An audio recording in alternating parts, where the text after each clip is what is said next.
The city skyline glittered, a sprawling tapestry of electric lights against the deep velvet of the night sky, each beacon a testament to Ethan Knox's relentless ambition and meticulous architectural vision. As a luxury developer, he didn't just build structures. He sculpted dreams from glass and steel, transforming blueprints into soaring monuments of opulence. Yet, despite the towering success of his latest project, a penthouse condominium complex that dominated the city's affluent West End, a quiet stillness had settled over his own grand, meticulously designed home. 2 years had passed since the accident that had claimed his beloved wife, Isabella. 2 long, desolate years filled with the hollow echo of her laughter, the lingering scent of her favorite jasmine perfume, and the crushing weight of a grief that had threatened to consume him whole. Before we carry on, please hit the subscribe button to make my day and let me know where you are watching from in the comments. For a long time, the sprawling, modern mansion, a testament to his earlier, shared dreams with Isabella, had felt like a mausoleum. Every polished surface, every minimalist piece of art, every sun-drenched atrium seemed to amplify the silence of her absence. But then, Vivienne Hart had entered his life, a beacon of vibrant energy and captivating charm. Her laughter, light and infectious, had slowly, tentatively, begun to fill the empty spaces Isabella had left behind. Vivienne, with her striking auburn hair, eyes like emeralds, and a smile that could disarm a hostile board meeting, was a breath of fresh air, a promise of a future that didn't solely revolve around sorrow. She had coaxed him, gently but persistently, out of the depths of his despair, had shown him that happiness, even joy, was still possible. Their recent marriage had been a quiet affair, a celebration of new beginnings, a gentle acknowledgement of the healing process. Ethan believed, with every fiber of his being, that he was ready to move forward. He had mourned, deeply and profoundly, for Isabella, for the vibrant life they had built together, for the future they had meticulously planned. He had analyzed every detail of the accident, the inexplicable skid on the rain-slicked road, the mangled wreckage of her car. The police report, thorough and conclusive, had confirmed it. A tragic, unavoidable loss. He had accepted it, processed it, and with Vivienne's loving support, had finally begun to build a new life, a new family. Their 8-year-old daughter Emily had been the biggest consideration, the most delicate piece of the puzzle. Emily, with her wispy blonde hair and Isabella's expressive blue eyes, had borne the brunt of the loss with a quiet, heartbreaking stoicism. She had retreated into herself for a time, her once bright laughter dimmed. But Vivienne had been patient, kind, and remarkably understanding. She'd spent hours reading to Emily, playing quiet games, listening to her without judgment. Slowly, tentatively, Emily had begun to blossom again, her small hand finding comfort in Vivienne's, her smile returning, albeit sometimes tinged with a familiar wistfulness. Ethan watched them together, a pang of something akin to hope blooming in his chest. Vivienne was good for Emily. She was good for them.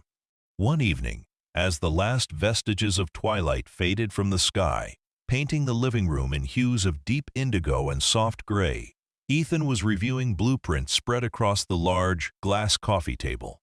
Emily, curled up on the plush sofa, was ostensibly reading a picture book, though her gaze seemed distant, her small fingers tracing patterns on the fabric.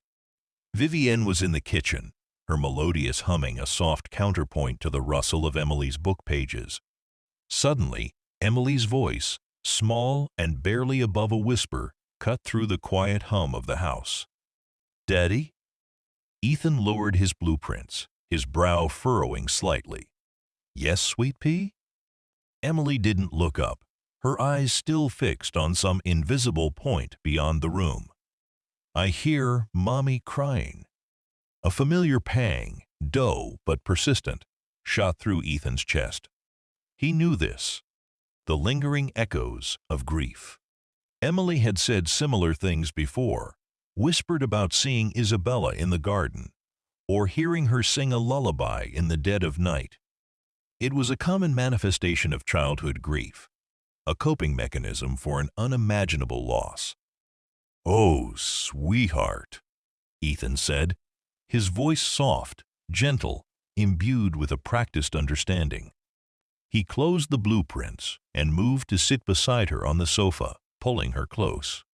Her small body felt fragile in his arms. "You know, sometimes when we miss someone very, very much, our minds play tricks on us. We imagine them, we hear them, because our hearts wish they were here." He stroked her hair, soft as spun moonlight. Emily leaned into his embrace, her head resting on his shoulder, but her voice remained firm, unyielding. "No, Daddy, I hear her through the wall, in the guest room." Ethan paused, his hand stilling in her hair. The guest room. It was rarely used. A large, airy space next to Emily's bedroom, primarily for out-of-town visitors or the occasional forgotten box of old photo albums. It had been Isabella's favorite room to read in, bathed in the morning sun.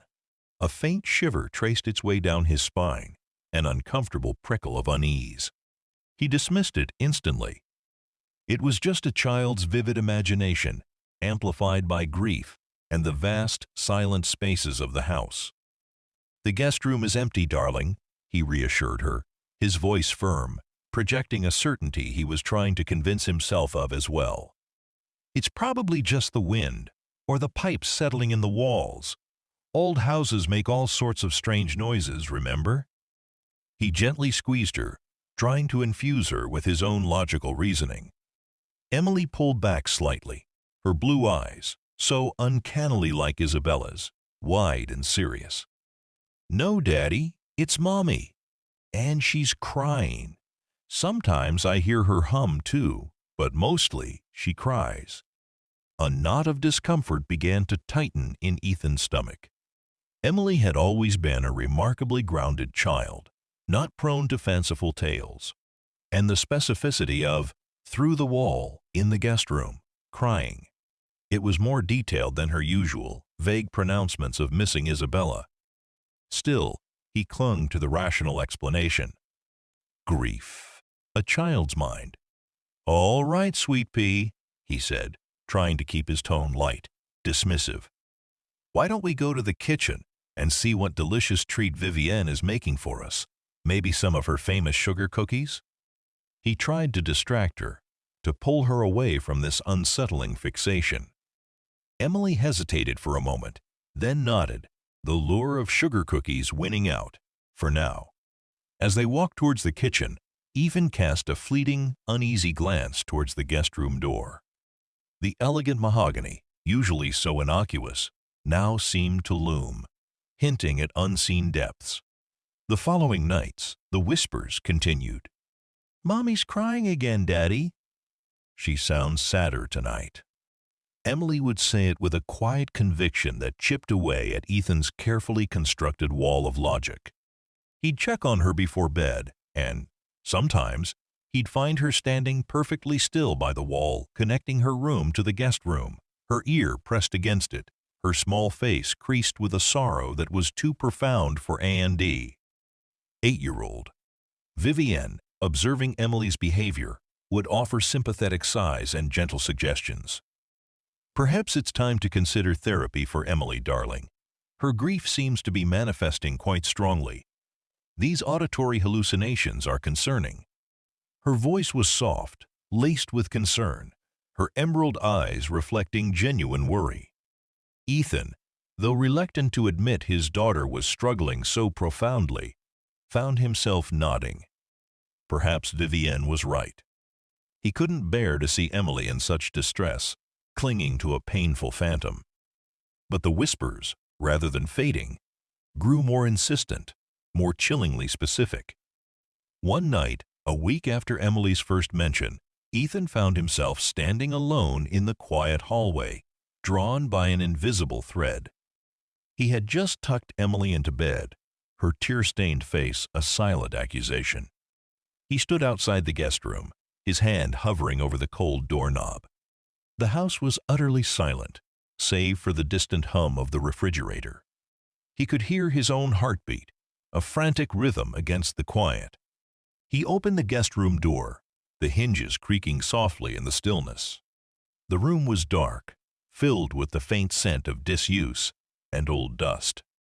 Moonlight filtered through the large windows, casting ghostly shadows. He walked to the shared wall, the very wall Emily had described, and pressed his ear against it, just as his daughter had done countless times. Silence. Absolute, profound silence. He heard nothing but the faint rush of his own blood in his ears, the frantic beating of his heart. He almost laughed, a dry, humorless sound of relief. It was just as he had told Emily. Pipes, wind, a child's grief-fueled imagination. He was about to turn away, to dismiss the entire unsettling episode, when a faint sound, barely discernible, reached his ears. A soft, almost imperceptible thump. He frowned. It sounded like something had fallen. He pressed his ear closer, straining to hear over the sudden thrum of anxiety in his chest. Then it came again. A delicate, rhythmic tapping. Tap, tap, tap. It was faint, so faint he almost convinced himself it was his own pulse, or the creak of the old house. But it was distinct, and it was coming from inside the wall. His blood ran cold. The hairs on his arms stood on end. This wasn't pipes. This wasn't wind. And it certainly wasn't Emily's imagination. He took a deep, shaky breath, trying to steady his racing heart. "Hello?" he whispered, his voice thin, almost swallowed by the silence of the room. He felt foolish, absurd, whispering into a wall. The tapping paused. Then, after a moment, it resumed, stronger now, more insistent. Tap, tap, tap. Tap, tap. A pattern. A desperate, almost frantic rhythm. It sounded like a plea. A horrifying, unthinkable thought, so grotesque, so impossible, began to claw its way into his mind, challenging the very foundations of his reality. Isabella. No, it couldn't be. Isabella was gone. He had scattered her ashes in the rose garden. He had mourned her. He had moved on. This was a nightmare, a hallucination, a cruel trick of his grieving mind. But the tapping continued, relentless, compelling. It was real, and it was coming from inside the wall. He ran his hand along the cool plaster, searching for a seam, a faint line, anything to indicate a hidden space. The wall felt solid, unwavering, a seamless expanse of painted gypsum. Panic, cold and sharp, began to truly set in. His logical mind, the mind of a meticulous developer, screamed for an explanation, a rational, scientific reason for this impossible phenomenon. But there was none. Only the desperate, rhythmic plea from within the very structure of his home. He rushed out of the guest room, his mind reeling, 1,000 terrifying possibilities flashing through his thoughts. He needed tools. He needed to know. He burst into the utility closet, grabbing a heavy sledgehammer and a crowbar, his hands fumbling with frantic energy. His breath came in ragged gasps, his heart pounding a frantic drum solo against his ribs. The world, which he had so painstakingly rebuilt, was threatening to unravel before his very eyes.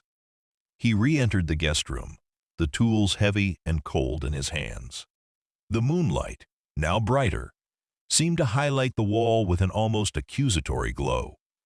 He stood before it, the weight of Emily's innocent whispers, of Isabella's supposed death, of Vivienne's comforting presence, all converging into a single, terrifying point. He raised the sledgehammer, his muscles tense, his mind a chaotic whirl of disbelief and desperate hope. "If this is a trick," he muttered, his voice raw, "it's the cruelest one imaginable." With a guttural cry, he brought the sledgehammer down, aiming for the spot where the tapping had been strongest.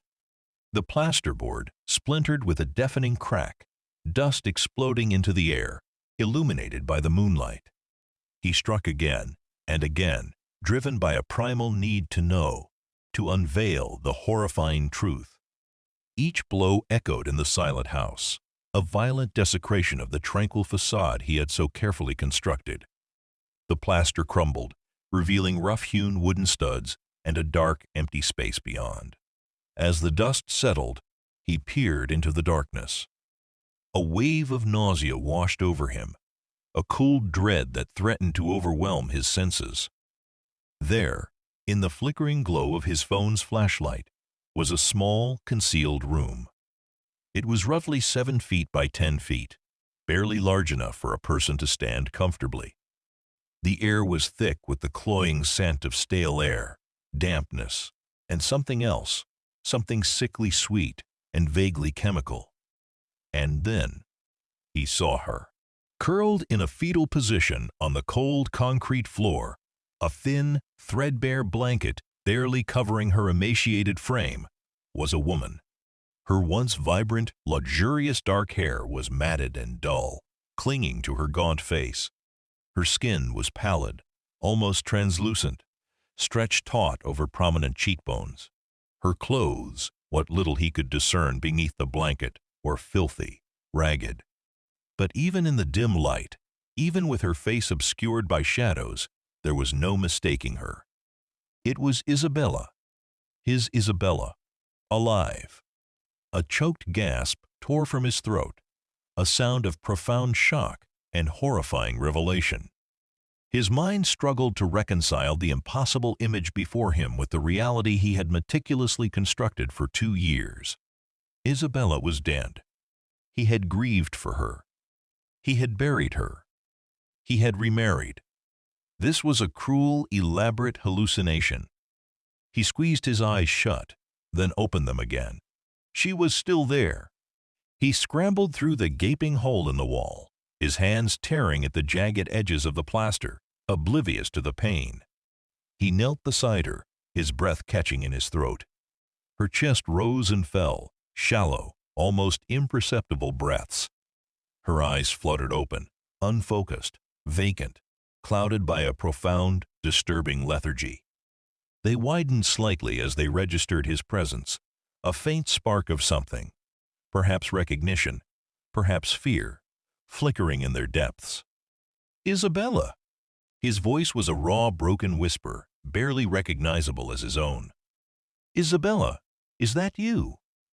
He reached out, his hand trembling uncontrollably, to touch her face, his fingers brushing against skin that felt unnaturally cold, clammy. She mumbled something, a faint, slurred sound, unintelligible. Her body twitched, a weak, convulsive movement. A glass of murky water and a half-eaten, moldy piece of bread lay beside her, the meager evidence of her brutal existence. A small, almost empty vial, labeled with a complex chemical formula, lay discarded on the floor nearby. The sickly sweet chemical smell was stronger now, emanating from the vial, from her. Drugged. She had been drugged. Systematically. For 2 years. The realization hit him with the force of a physical blow, a tsunami of pure, unadulterated horror and incandescent rage. Not an accident. Not grief-induced imagination. This was a deliberate act, a monstrous, unimaginable betrayal. And then the pieces, previously scattered fragments of doubt and unease, began to click into place, forming a terrifyingly coherent picture. Emily's whispers, the recurring dreams of Isabella, which he had dismissed as grief, Vivienne's overly solicitous concern, her subtle pushing for therapy for Emily, her almost too perfect presence. A cold, nauseating suspicion began to crystallize into a horrific certainty. Vivienne.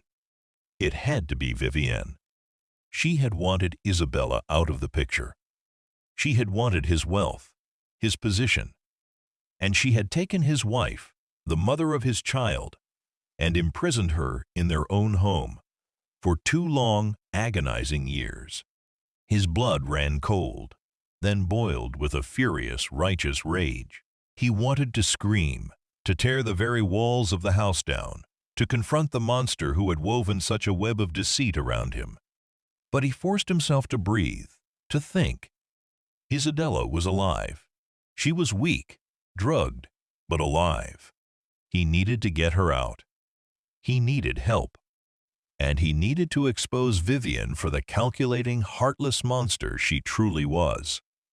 The woman he had married, the woman he had trusted with his fragile heart and his daughter's well-being, was a psychopath. He gently, carefully, lifted Isabella into his arms. She was shockingly light, her emaciated body a mere shadow of the vibrant woman he remembered. Her head lolled against his shoulder, her breathing shallow and ragged. He scrambled back through the gaping hole, cradling her close. He looked around the guest room, at the freshly exposed cavity in the wall, a raw, gaping wound in the heart of his home.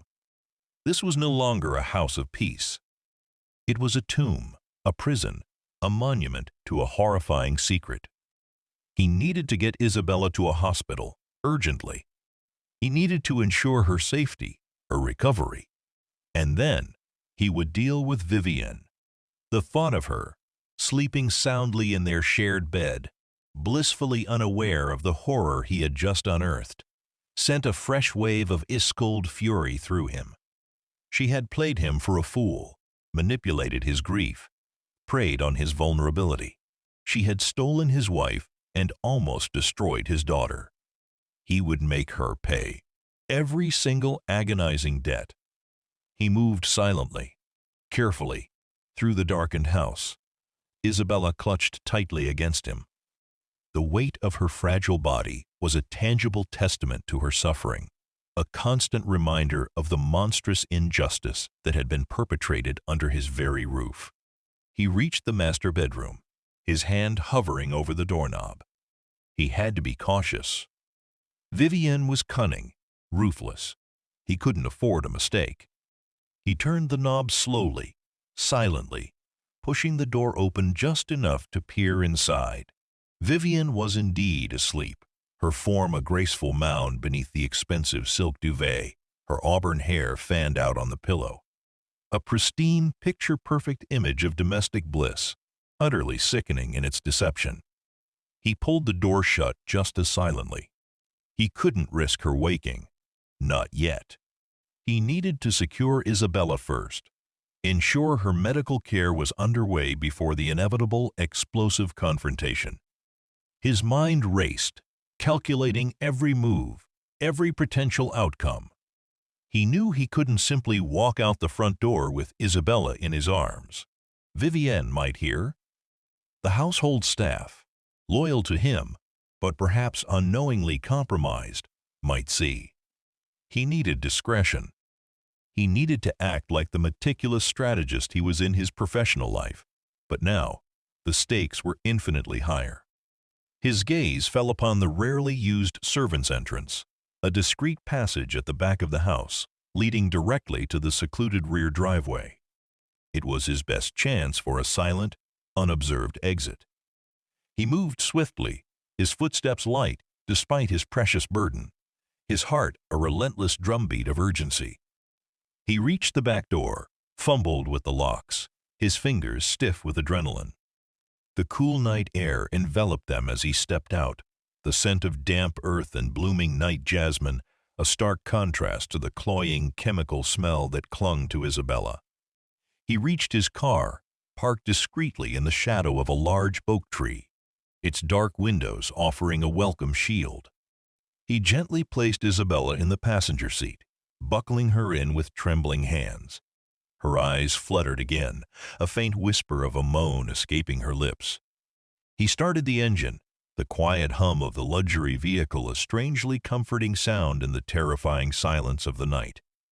As he drove away, leaving the silent, deceptive grandeur of his home behind, he glanced back in the rearview mirror.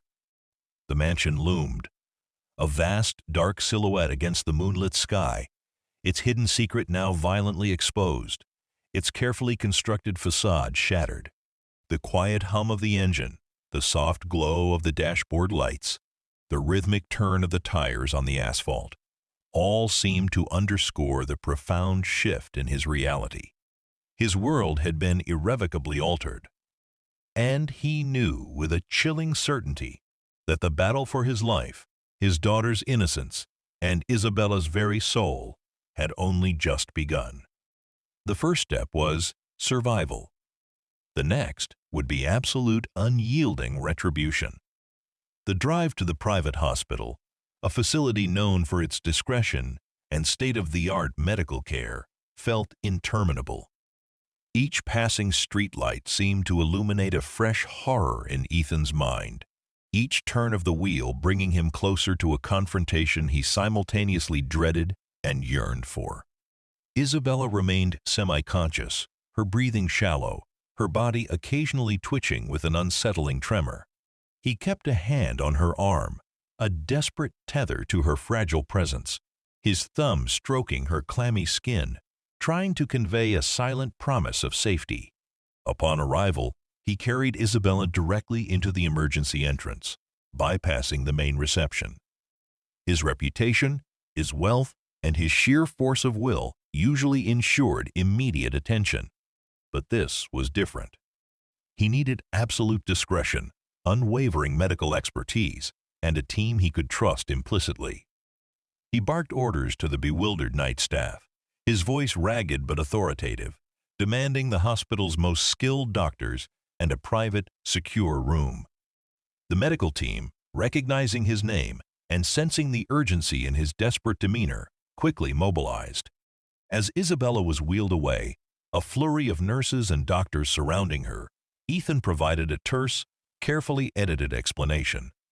"She's been missing for some time. We believe she's been held against her will and drugged. I just found her." He omitted the where and the by whom for now. He needed Isabella stable, her life no longer hanging by a thread, before he unleashed the full, terrifying truth. He paced the sterile waiting room, the fluorescent lights humming overhead, their harsh glow a stark contrast to the moonlit sanctuary of his car. His mind raced, replaying every moment of the past 2 years. Vivienne's effortless charm, her seemingly genuine affection, her patient understanding of Emily's grief. Every gesture, every kind word, now twisted into a sinister mockery. How could he have been so blind? So utterly, catastrophically naive. The self-reproach was a bitter, nauseating taste in his mouth. He, a man who built empires, who prided himself on his keen eye for detail, his ability to spot a flaw, a weakness, had been duped by a calculating viper living under his own roof. Hours stretched into an eternity. Doctors came and went, their faces grim, their voices hushed. They confirmed his suspicions. Isabella was severely malnourished, dehydrated, and her system was heavily sedated with a powerful, long-acting tranquilizer. Its slow release had ensured a continuous, debilitating fog, preventing her from thinking clearly, from attempting escape, from even forming coherent thoughts or memories. They were working to flush it from her system, but it would take time. A lot of time. And the psychological trauma, they warned, would be immense. He sat by her bedside as the first pale light of dawn crept through the hospital window, painting the room in soft grays. Isabella lay still, hooked to in the 4th drip, her breathing more regular now, but still shallow. She looked fragile, utterly broken. He gently took her hand, marveling at its smallness, its coldness. It had been 2 years. 2 years he had grieved for a ghost, while the woman he loved had been enduring unimaginable torment just a few feet away from his daughter's room. His gaze hardened. The anger, simmering beneath the surface, began to boil. Vivienne. She had to pay. But how? Confrontation alone wouldn't be enough. He needed proof. Irrefutable, undeniable proof that would not only expose her, but destroy her. He couldn't risk a messy divorce, a public scandal that would further traumatize Emily and potentially compromise Isabella's delicate recovery. Vivienne was intelligent, cunning. She would have covered her tracks meticulously. He needed help. Not just the police, not yet. He needed someone discreet, someone who could operate in the shadows, someone with the resources to unravel Vivienne's carefully constructed web of lies. His thoughts immediately turned to Robert Sterling, a private investigator he had used on a few sensitive business matters in the past. Sterling was known for his discretion, his ruthlessness, and his unparalleled ability to dig up the dirt. He was exactly what Ethan needed. He made the call from the hospital waiting room, his voice low, urgent. "Sterling, it's Ethan Knox. I have a situation, a very sensitive, very urgent situation. I need you to meet me, immediately, somewhere discreet. I'm at St. T. Jude's private hospital." He provided the details, then hung up, his jaw clenched. Sterling arrived within the hour, a compact man with sharp, intelligent eyes and a perpetually rumpled suit. He listened intently as Ethan, in a low, controlled voice, recounted the impossible tale.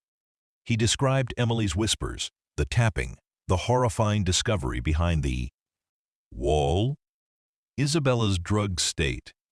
He detailed his growing suspicions about Vivienne, her sudden appearance in his life, her almost too perfect persona. Sterling's expression remained impassive, only a slight tightening around his eyes indicating his absorption of the shocking narrative.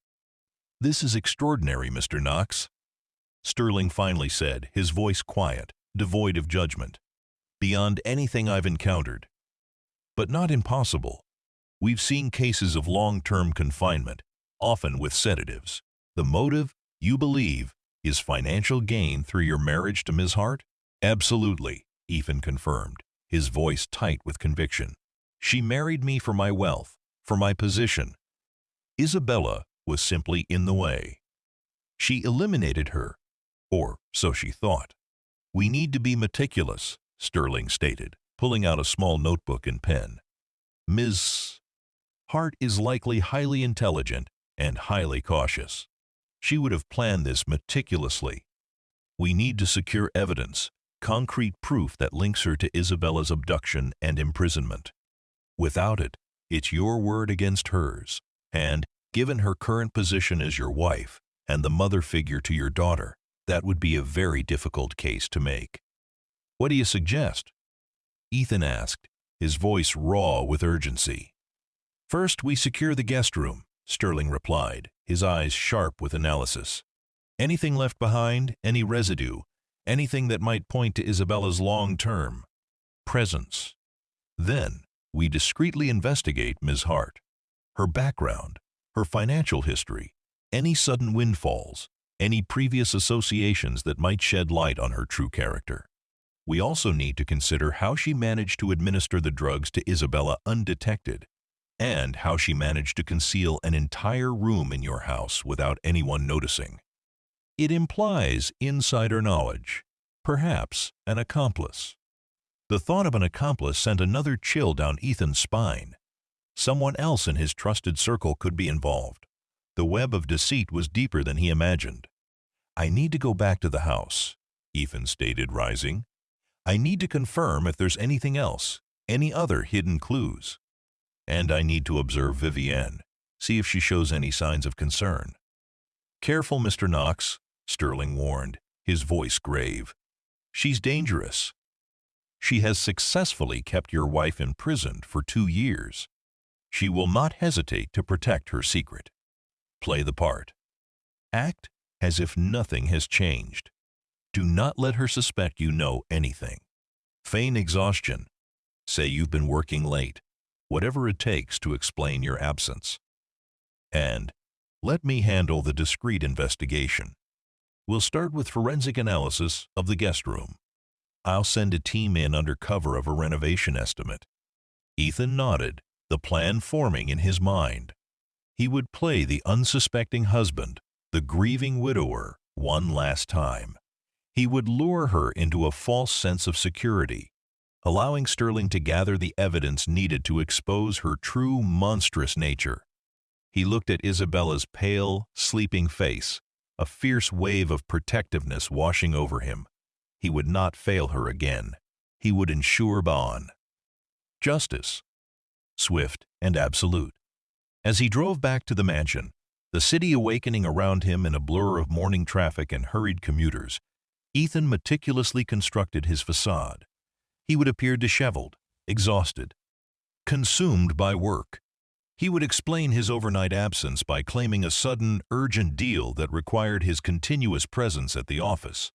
He was a master of negotiation, of presenting a compelling front. This would be his most crucial performance. He pulled into the driveway, the familiar grandeur of the house now tainted by the horrifying discovery within its walls. He paused for a moment, steeling himself, mentally preparing for the charade. He felt a deep, sickening revulsion for Vivienne, for her charming facade, for the monstrous deception she had perpetrated. He squared his shoulders and walked towards the front door, ready to face the viper in his home. The house was quiet when he entered, the soft morning light filtering through the tall windows. He could hear the faint sounds of the kitchen staff preparing breakfast. Vivienne was likely still asleep, or perhaps just waking. He needed to avoid her until he was fully composed. He headed directly to his study, closing the door quietly behind him. He removed his blazer, loosened his tie, and ran a hand through his hair, trying to create the image of a man who had pulled an all-nighter. He pulled out his phone, sending a quick coded message to Sterling. Proceed with guest room. Maintain extreme caution. Target is highly intelligent. A few minutes later, he heard soft footsteps approaching the study door. A gentle knock. Ethan, darling? Are you awake? I heard you come in. Vivienne's voice, melodious and sweet, sent a fresh wave of revulsion through him. He took a deep breath, composed himself, and opened the door. Vivienne stood there, bathed in the soft morning light, looking radiant in a silk dressing gown. Her eyes, those beautiful emerald eyes, were filled with what appeared to be genuine concern. Ah, my love, you look absolutely exhausted. What on earth happened? You were out all night. She reached out to touch his arm, her touch sending a shiver of pure disgust down his spine. He forced himself to remain still, to not flinch. Just a sudden, urgent development at work. Darling, he explained, forcing a tired smile. His voice was rough, as if from lack of sleep.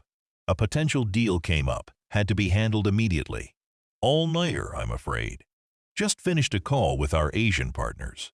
He hoped the vague, high-stakes business jargon would be convincing enough. Oh, my poor darling, she cooed, her hand stroking his cheek. You must be absolutely famished. I'll ask the cook to prepare your favorite breakfast. And then you simply must rest. You look utterly drained. Her concern, so perfectly expressed, was a sickening performance. He forced himself to nod, to accept her ministrations, his stomach churning with a nauseating mix of disgust and fear. Thank you, Vivienne. He managed, his voice carefully neutral. That would be wonderful. I think I'll just rest here for a bit. Catch up on some emails. He gestured vaguely towards his desk. He needed to be alone, to maintain his composure, to plan his next steps. As Vivienne turned to leave, her silk dressing gown rustling softly, he watched her, a predator observing its prey. She moved with an effortless grace, her confidence radiating from her. He could almost taste her ambition, her cold, calculating nature hidden beneath layers of charm and beauty. He would expose it all. He would make sure the world saw the monster beneath the mask. The true battle, he knew, had only just begun. The first phase, rescue, was complete. Now came the retribution. The days that followed were an agonizing tightrope walk for Ethan. He maintained his facade of the exhausted, dedicated businessman, spending long hours at his office, feigning critical meetings, and returning home late, his mind a whirlwind of carefully constructed lies. He was always tired, always preoccupied, always just a little too stressed for intimate conversations. Vivienne, seemingly empathetic, often suggested he unwind, offering massages, preparing his favorite meals, always with that disarming smile and those perfectly sympathetic emerald eyes. Her patience, he realized, was endless, a testament to her ruthless determination to maintain her carefully cultivated position. He saw Emily only briefly in the mornings, before school, and in the evenings, after her lessons. Her innocent presence was a constant ache in his heart, a reminder of the monstrous lie they were both living under Vivienne's roof. Emily, seemingly reassured by her father's presence, no longer mentioned the crying through the wall. He sometimes caught her looking at him with a wistful expression, as if sensing the unspoken tension, but he would offer a reassuring smile, a gentle hug, trying to convey a sense of normalcy he desperately yearned for himself. Sterling worked with quiet efficiency. His team, disguised as contractors, spent a full day in the guest room, ostensibly conducting a structural assessment for a future renovation. They meticulously documented the hidden room, taking samples of the air, the dust, and the chemical residue. They found remnants of food packaging, suggesting a controlled, meager diet, and a small, almost undetectable air vent, cleverly disguised, that allowed just enough ventilation for survival. The most damning discovery was a tiny, intricately engraved silver locket, found tucked beneath a loose floorboard in Isabella's concealed prison. Inside, it held a miniature portrait of Emily as a baby and a lock of Isabella's dark hair. It was a poignant, heartbreaking symbol of her enduring connection to her daughter, a desperate anchor to her stolen life. This locket, Sterling explained, could be crucial, a physical link to Isabella's identity and her presence in that room. Simultaneously, Sterling's investigation into Vivienne's past began to yield disturbing results. Her charming persona, he discovered, was a carefully constructed facade built on a foundation of lies and calculated manipulation. Her family background, which she had painted as modestly affluent but respectable, was a fabrication. She came from a far more impoverished background than she had let on, with a history of accumulated debts and failed business ventures. She had left a trail of ruined financial partners, each of whom had mysteriously lost their investments after Vivienne had vanished, leaving no trace. There were whispers of a previous, brief marriage to an older, wealthy man who had died suddenly, leaving her a surprisingly modest inheritance that quickly disappeared. It was a pattern, subtle but chillingly consistent. Vivienne would charm her way into the lives of wealthy, often vulnerable men, drain their resources, and then disappear, leaving behind a trail of financial wreckage and unanswered questions. She was a professional black widow, and Ethan, in his grief-stricken state, had been her latest, most lucrative target. The most damning piece of information, however, came from a discreet inquiry into her financial dealings. Sterling uncovered a series of large, anonymous transfers made over the past 2 years to a shell company registered in an offshore tax haven. These payments, he discovered, corresponded precisely with the estimated costs of maintaining a clandestine prisoner, including the purchase of specific, high-grade sedatives that matched the chemical residue found in the guest room. The total sum involved was astronomical, far exceeding Vivienne's known income, and the timing of the transfers aligned eerily with the period of Isabella's disappearance. It was clear, undeniable proof of a long-term, meticulously planned operation. Armed with this irrefutable evidence, Ethan and Sterling met in a secure, nondescript office in the city center. Ethan's initial anger had crystallized into a cold, hard resolve. He had to act. He had to ensure Vivienne could not escape. could not harm Isabella or Emily or anyone else ever again. "We have enough, Mr. Knox," Sterling stated, his voice low and serious, laying out folders filled with bank statements, background reports, and forensic analyses. The locket provides a direct link to Isabella's identity. The chemical analysis confirms the sedatives. The financial trail leads directly to Vivienne and her offshore accounts, linking her to the cost of maintaining Isabella for 2 years. Her past financial dealings paint a clear picture of a serial manipulator. We can approach the authorities now. This is a very strong case for kidnapping, false imprisonment, and attempted murder, given Isabella's condition. Ethan stared at the evidence, a wave of sickening understanding washing over him. The sheer scale of her depravity, the years of meticulous planning, the callous disregard for human life, it was all laid bare before him. He thought of Emily, her innocent whispers echoing in his mind. He thought of Isabella, lying broken in that sterile hospital room. Vivienne deserved no mercy. "No," Ethan said, his voice quiet, almost unnerving in its stillness. Sterling looked up, surprised. "Not the authorities. Not yet. I want this to be public. I want her to face the full force of public humiliation before she faces the law. I want her reputation utterly destroyed. I want her to lose everything. Just as she tried to make me lose everything." The raw, icy fury in his voice was palpable. Sterling considered him, his sharp eyes assessing the depth of Ethan's resolve. "That complicates things, Mr. Knox. A public spectacle can be messy. It can also expose details that might be best kept private, especially regarding Isabella and Emily. I understand the risks." Even Ethan countered, his jaw clenched.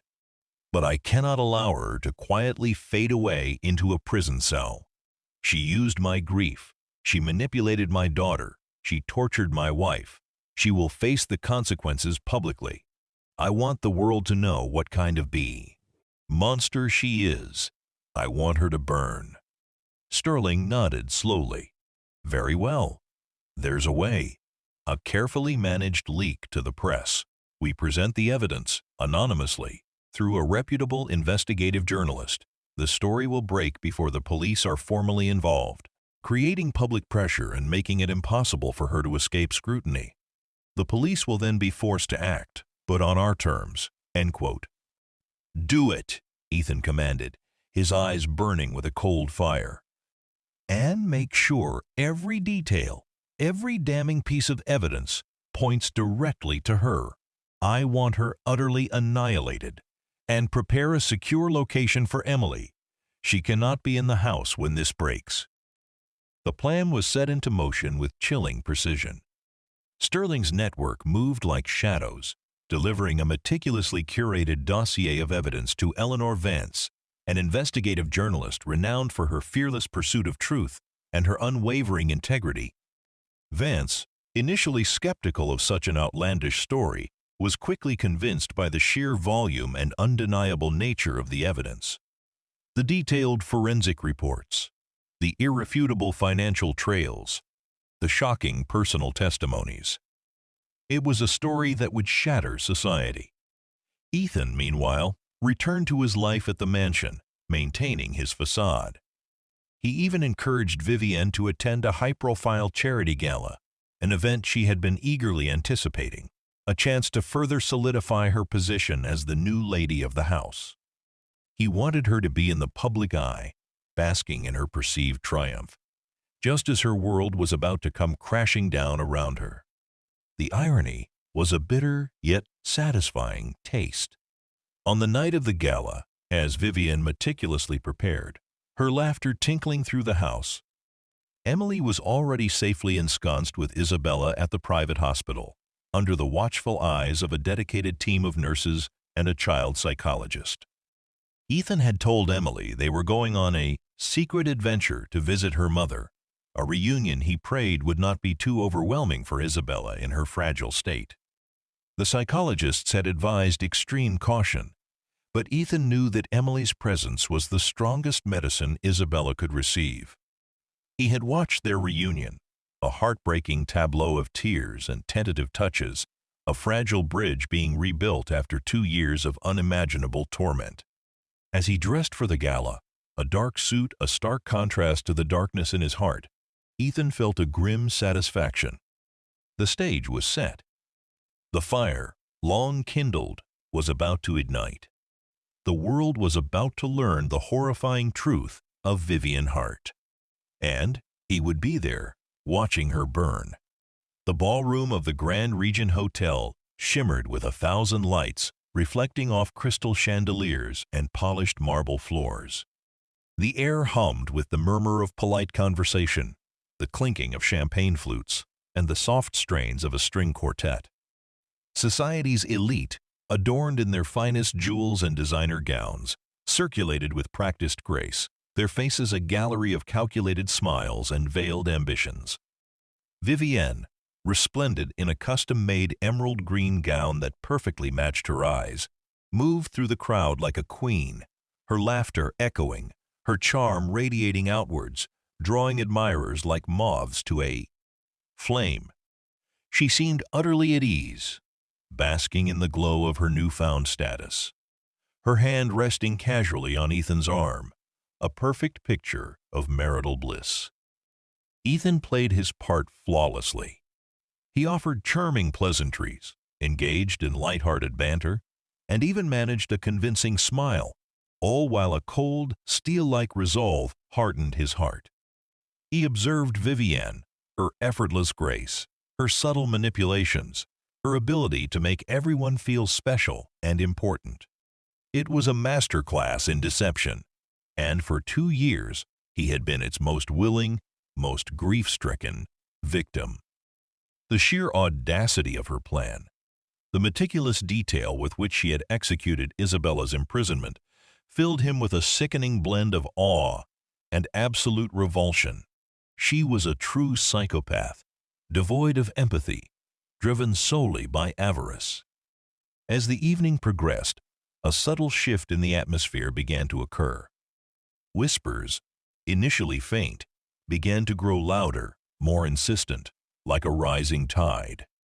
Heads began to turn, not in admiration, but in curiosity, then outright shock. Ethan subtly moved closer to the edges of the room, observing the ripple effect. He saw guests pulling out their phones, their faces paling as they scrolled through screens. Some pointed, their gazes darting from their devices to Vivienne, then back to the newsfeed. Vivienne, oblivious, was mid-conversation with a prominent senator's wife, her smile wide, her hand gesturing gracefully. Then, the senator's wife's eyes widened, her smile faltering, replaced by a look of profound horror.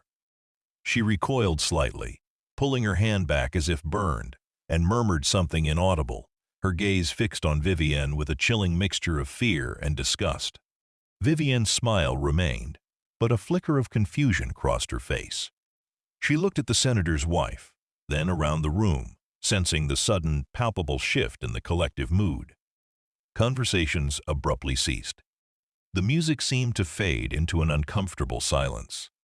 All eyes, it seemed, were now fixed on her. Ethan felt a grim satisfaction bloom in his chest. Eleanor Vance had clearly delivered. The story had broken.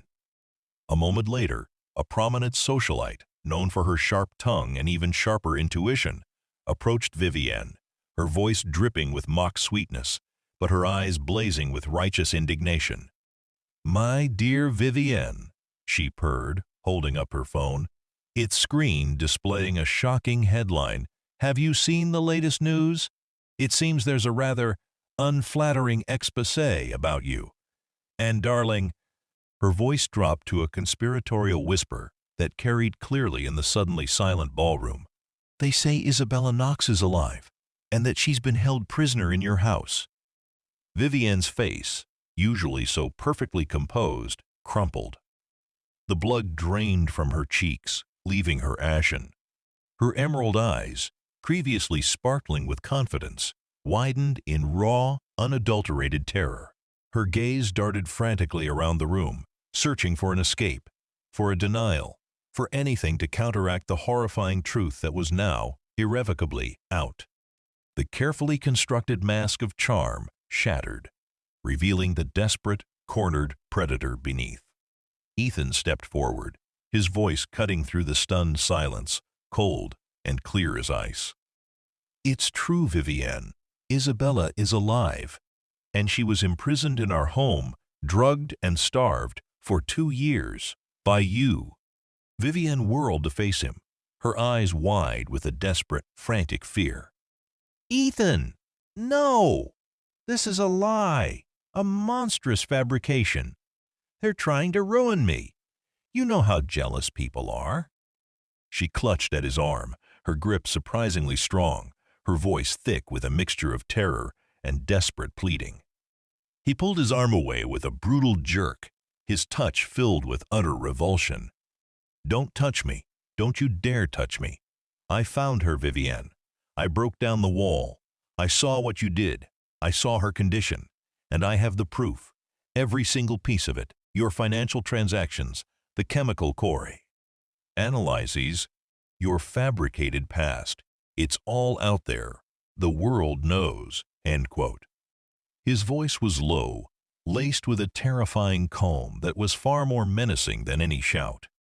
Her eyes darted around the ballroom, desperately seeking an ally, a defender. But the faces around them were uniformly filled with shock, disgust, and a chilling judgment. The whispers intensified, morphing into open condemnation. No one would stand with her now. Her carefully built world had crumbled into ashes in a single, devastating moment. A wave of uniformed police officers, alerted by the breaking news, entered the ballroom, their presence a stark, official punctuation mark to the unfolding drama. Their gazes immediately fixed on Vivienne, their faces grim. Vivienne saw them, and her last semblance of composure evaporated. She let out a guttural cry, a sound of pure, animalistic terror. "No! You can't! You won't!" She made a desperate lunge towards the nearest exit, her emerald gown a blur of fabric. But she was too late. 2 officers moved swiftly, intercepting her, their hands grasping her arms firmly. She struggled, a wild, desperate animal caught in a trap, her elegant gown tearing, her hair falling loose around her contorted face. She screamed, not words, but raw, incoherent sounds of rage and terror, as the officers efficiently subdued her, her manicured nails raking uselessly at their uniforms. The crowd watched in stunned silence, a collective gasp rippling through the ballroom as the perfectly poised Vivienne Hart was transformed into a screaming, thrashing prisoner. Ethan watched her, his expression grim, devoid of triumph, yet filled with a profound sense of justice. She had burned, not with fire, but with the searing heat of public exposure, her carefully constructed lies reduced to ashes before the eyes of the very society she had so desperately sought to conquer. The memory of Isabella's emaciated face, of Emily's innocent whispers, fueled his resolve. Vivienne deserved every agonizing moment of her downfall. As she was led away, still struggling, her screams echoing faintly down the opulent hallway, Ethan turned, his gaze sweeping over the faces of the stunned onlookers. Their initial shock gave way to a new understanding, a reluctant admiration for the man who had dared to expose such a monstrous truth, even when it meant tearing apart his own life. His reputation, once built on luxury developments, was now forged in the crucible of tragedy and redemption. He left the gala, the vibrant lights and hushed whispers a distant, irrelevant hum.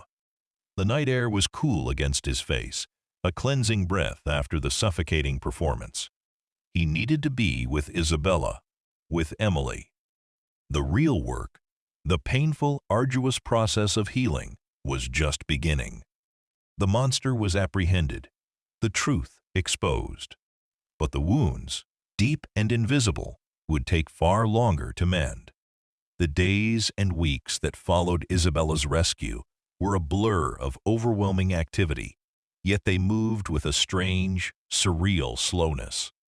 The news of Vivienne Hart's arrest and the horrifying details of Isabella Knox's 2-year imprisonment shattered the city's complacent veneer, dominating headlines and becoming the subject of endless, outraged conversation. Ethan Knox, once known for his architectural prowess, was now, irrevocably, the grieving widower who had unearthed a nightmare within his own home.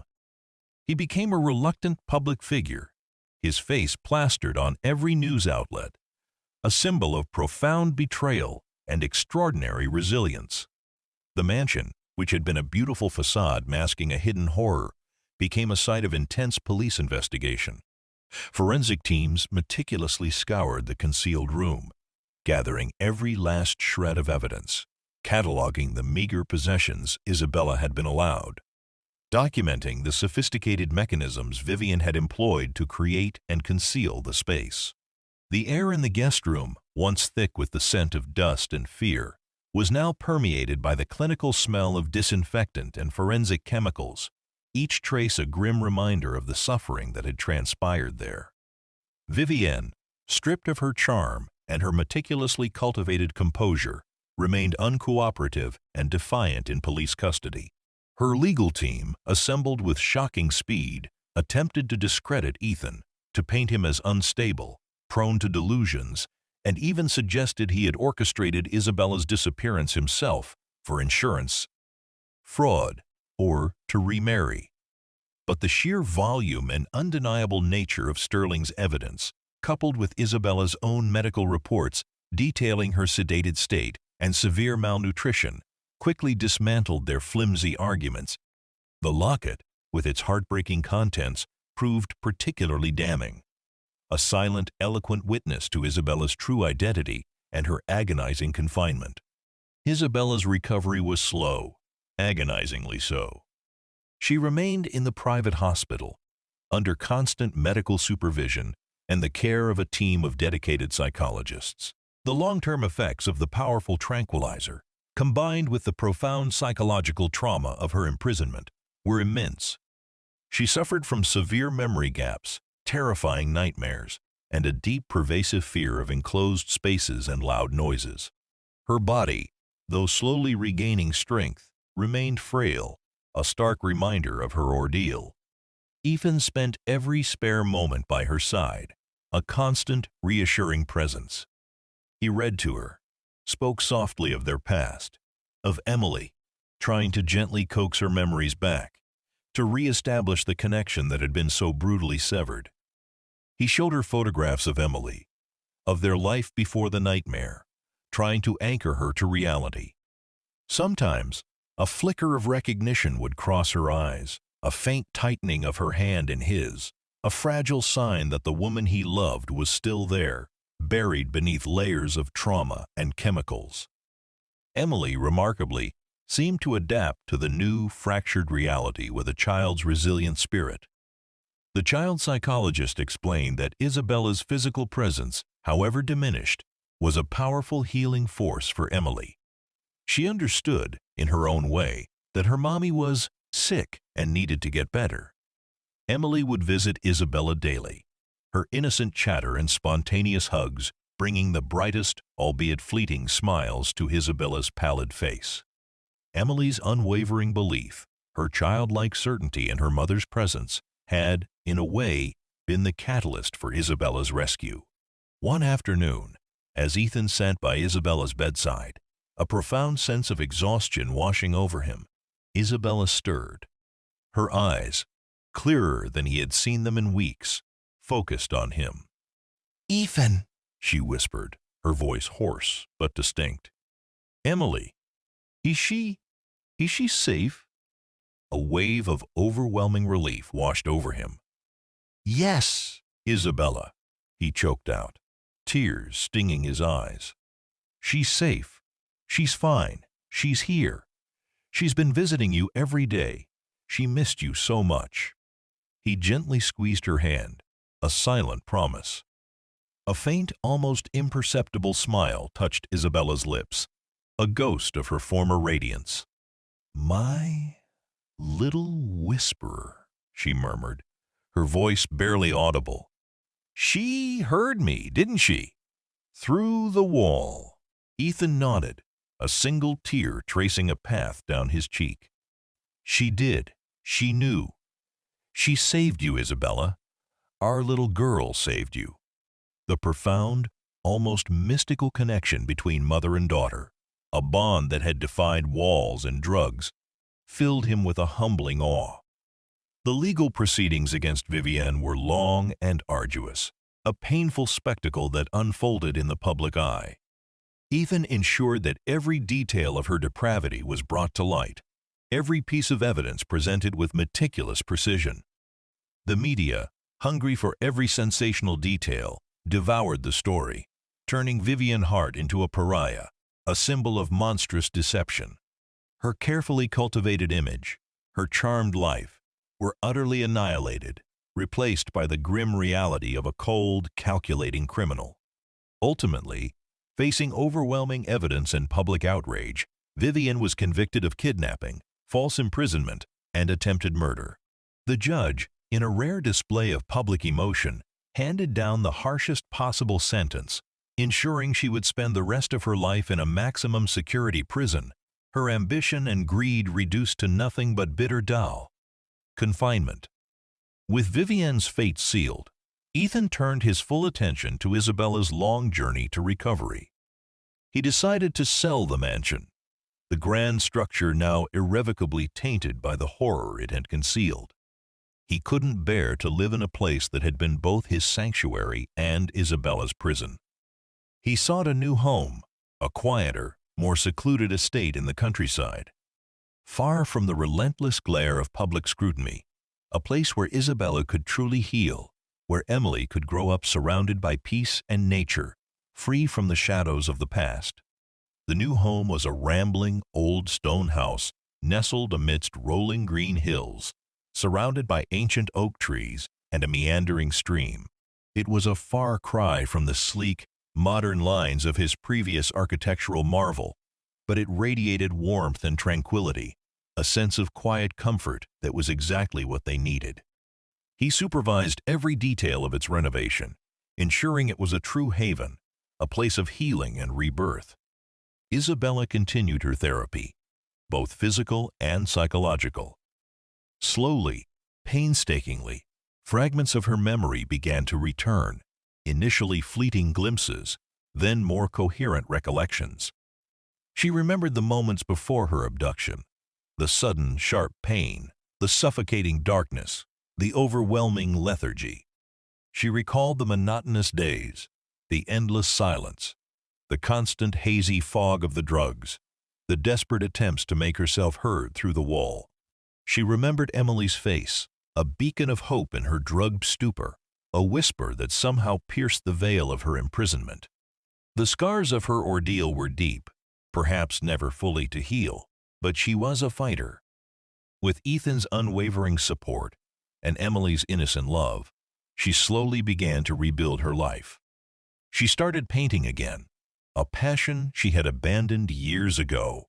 Her canvases now filled with vivid colors, reflecting a renewed appreciation for the beauty of the world.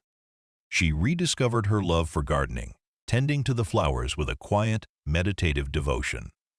Her laughter, once a joyous cascade, returned in soft, tentative bursts, slowly growing stronger, more confident.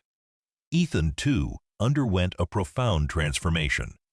The shock and betrayal had stripped away his previous complacency, his subtle reliance on appearances and superficial success. He became more grounded, more attuned to the quiet rhythms of life, less driven by the relentless pursuit of wealth and recognition. His work became more about creating spaces that nurtured the human spirit, rather than simply monuments to luxury. He dedicated a significant portion of his wealth to establishing a foundation that supported victims of similar crimes, providing resources for rescue, rehabilitation, and legal aid. He became an advocate, using his platform to speak out against injustice, his voice now imbued with the authority of lived experience. He and Isabella spent countless hours talking, rebuilding the trust that had been so brutally fractured, filling in the missing pieces of their 2 lost years. They talked about their grief, his for her supposed death, hers for her stolen life. They talked about Vivienne, trying to understand the depths of her depravity, the chilling coldness of her ambition. And they talked about Emily, their miraculous daughter, whose innocent, unwavering belief had been the thread that led them back to each other. One sunny afternoon, nearly a year after her rescue, Isabella sat in the garden of their new home, sketching a cluster of vibrant roses. Emily, now almost 10, was playing nearby, her laughter echoing through the trees.